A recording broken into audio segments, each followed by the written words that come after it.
दोस्तों नमस्कार। दोस्तों आज का विषय किसी मजिस्ट्रेट द्वारा ऐसे मामले में जिस मामले में सेशन ट्रायल हो या जो मामला सत्र न्यायालय द्वारा विचाराधीन हो, उस मामले में पत्रावली को या अभियुक्तगण को कमिटल आर्डर करने के पहले प्रसंज्ञान लेने में कुछ धाराएं बढ़ा देना, घटा देना या कुछ अभियुक्त गण के नाम बढ़ा देना या घटा देना से संबंधित है। अक्सर दोस्तों देखा गया है कि जब भी किसी पुलिस रिपोर्ट पर कोई मजिस्ट्रेट संज्ञान लेता है या प्रसंज्ञान लेता है, कॉग्निजेंस लेता है, तो ऐसे मामले जो सत्र न्यायालय द्वारा विचारणीय हैं, ऐसे मामलों में कमिटल करने के पूर्व, माने मामला सेशन न्यायालय को सुपुर्द करने के पहले मजिस्ट्रेट प्रसंज्ञान ले लेते हैं। चूँकि प्रसंज्ञान अपराध का लिया जाता है, अपराधी का नहीं। तो दोस्तों प्रसंज्ञान लेते समय क्या कोई मजिस्ट्रेट उन धाराओं में, जिन सेक्शंस में इन्वेस्टिगेशन ऑफिसर ने न्यायालय में आरोप पत्र नहीं प्रेषित किया है, क्या उन धाराओं में मजिस्ट्रेट प्रसंज्ञान लेने के लिए सशक्त है, ले सकता है? क्या लेना चाहिए? या उसके द्वारा जो प्रसंज्ञान लिया गया है, क्या वो विदिता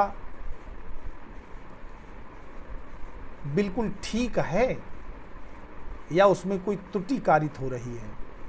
दोस्तों आज इसी संबंध में चर्चा करनी है, क्योंकि अक्सर उन मामलों में जो सेशन न्यायालय द्वारा परीक्षण करने योग्य हैं, जिनका ट्रायल सेशन न्यायालय में चलेगा, सत्र न्यायालय में चलेगा, ऐसे मामलों में प्रसंज्ञान लेते समय मजिस्ट्रेट एक दो धाराएं वही बढ़ा देते हैं। जैसे मान लेते हैं हत्या का कोई मुकदमा लिखा गया जिसमें 302 और उसके साथ में एक दो और छोटी छोटी धाराएं 504, 201 या कुछ और आ जाती हैं।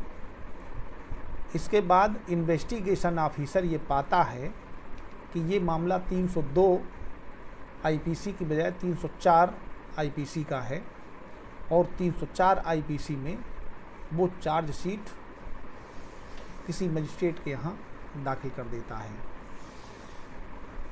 तो जब ऐसी चार्जशीट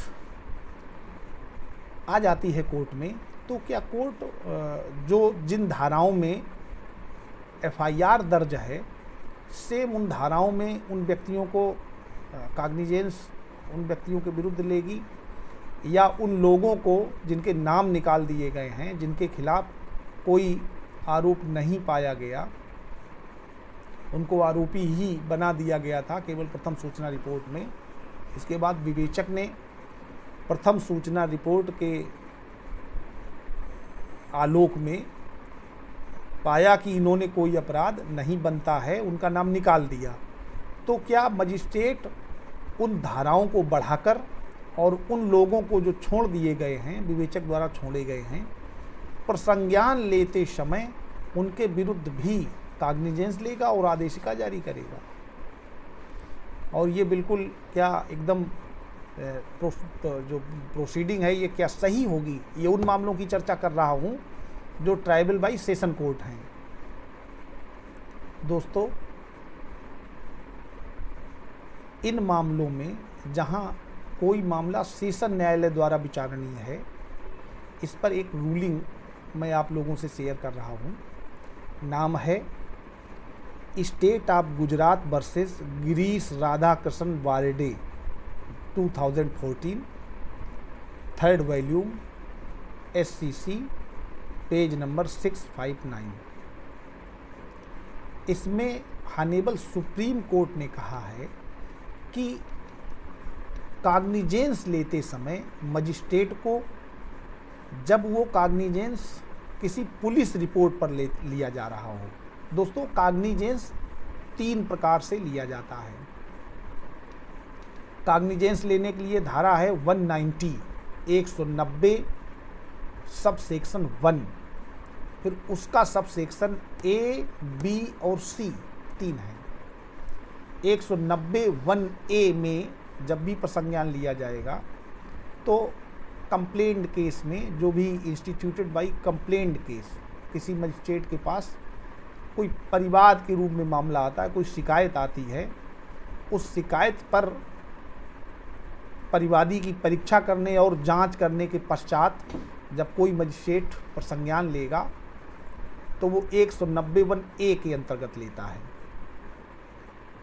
अब यहीं 190 1B 190 1B के अंतर्गत जब भी कोई पुलिस रिपोर्ट न्यायालय में प्रस्तुत की जाती है, इन्वेस्टिगेशन पुलिस अधिकारी ने किया है और उसने एक रिपोर्ट तैयार की है, माने उसने एक राय तैयार की है और न्यायालय से कहा है कि ये लोग हैं, इन घटनाओं, इन आरोपों का इन पर आरोप है और इनको ये सबूत हैं, हमने इन्वेस्टिगेशन किया है और हमारी राय है कि सबूत तलब करने दंडित किया जाए। और तीसरा है मजिस्ट्रेट सुमोटो कॉग्निजेंस ले सकता है। तो जब पुलिस रिपोर्ट पर प्रसंज्ञान लिया जाता है तो इसमें हालांकि जुडिशियल माइंड का प्रयोग मजिस्ट्रेट को करना चाहिए, लेकिन जिन धाराओं में विवेचक ने आरोप पत्र प्रेषित किया है, अगर ट्राइबल बाई सेशन कोर्ट मामला है तो इनको कॉग्निजेंस उन्हीं धाराओं में लेकर के और मामले को सेशन कोर्ट में, सेशन कोर्ट के सुपुर्द कर देना चाहिए, कमिट कर देना चाहिए।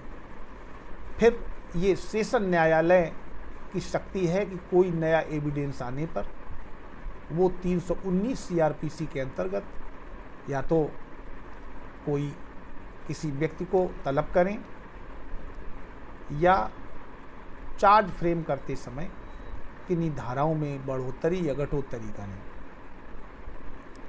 इस पर एक और केसेस है, धर्मपाल वर्सेस हरियाणा राज्य 2004 का है, 13 वॉल्यूम है, SCC पेज नंबर 9।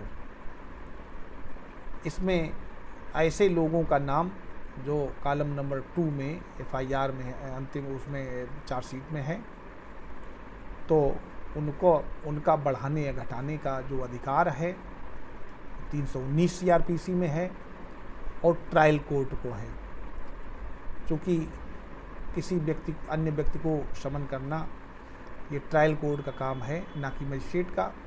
मजिस्ट्रेट को का काम केवल इतना है कि जब कोई मामला सत्र न्यायालय द्वारा परीक्षण होना है जिसका, उसमें अभियुक्तगण को कस्टडी में लेकर के और उनके सुपुर्द कर देना है और सारे प्रसंज्ञान लेकर के वही जो मजिस्ट्रेट ने, इन्वेस्टिगेशन ऑफिसर ने दिया है अपना ओपिनियन।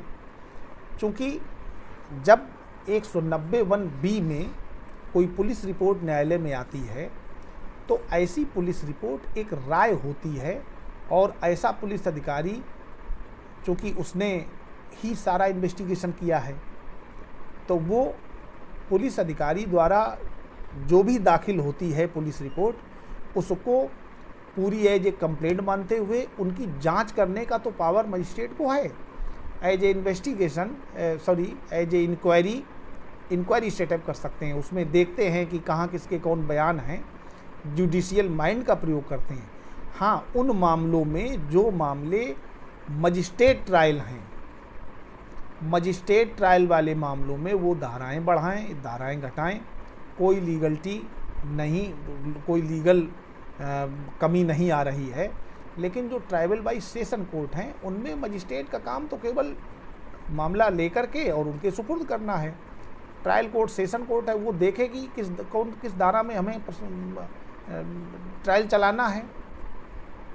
तो दोस्तों, ऐसे अगर किसी व्यक्ति का ये धारा घटा देते हैं या बढ़ा देते हैं मजिस्ट्रेट के न्यायालय में, तो आप उस आर्डर का रिवीजन कर सकते हैं सेशन न्यायालय में रिवीजन भी आपका अलाउ ना हो तो आप हाई कोर्ट जा सकते हैं रिट में और 482 में, और वहाँ जा कर के आप उस आर्डर को सेट असाइड करा सकते हैं।